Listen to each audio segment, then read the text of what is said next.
Rural broadband took center stage this week at Mason County PUD 3 during a roundtable discussion, which included representatives from PUDs 1, 3, as well as the Mason County EDC and the Mason County Commission. U.S. Congressman Derek Kilmer brought to the 6th Congressional District the Undersecretary for Rural Development for the U.S. Department of Agriculture to learn about the unique landscape that we have. What does the Department of Agriculture have to do with broadband internet? The Undersecretary explains. Rural development within the United States Department of Agriculture has been working hard to make sure that no matter where you live, you have access to good, reliable internet.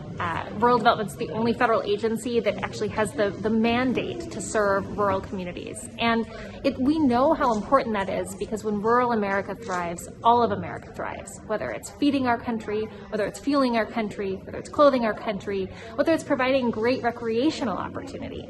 Rural communities and their success is tied with all of our success.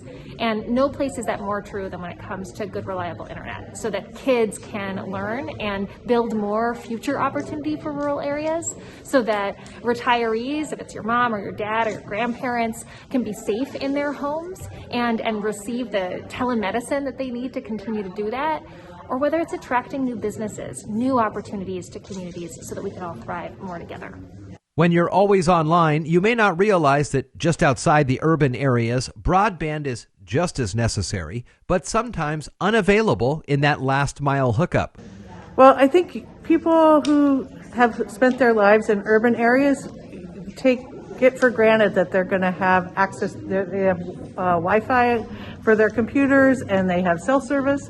And in rural communities, that's just not the case. You really are often in a broadband desert and in connectivity desert, which in past generations was fine. But as we've seen in the last couple of years, it's actually a very fundamental need for our families and our businesses.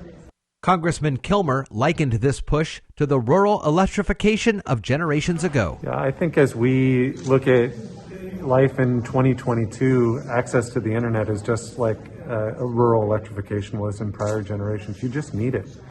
There's so many parts of our life where whether it's connecting with a medical provider and having that telehealth visit, whether it's being able to take a class at Olympic College, or over the course of this pandemic for our kids to be able to take K-12 classes when school was shut down, whether it's being able to operate a business, you just need it these days. And it's part of the reason you've seen the federal government step up as part of the bipartisan infrastructure law to say we're going to bridge that digital divide so that no matter where you live, that you're able to participate in our economy, and so that you can have opportunity no matter what zip code you live in. And it's why it's so important that USDA Rural Development is here, that our Undersecretary is here today, really to see some of the terrific things happening in Mason County and to look at how they can support those efforts. To learn more about rural development and the U.S. Department of Agriculture, go to rd.usda.gov.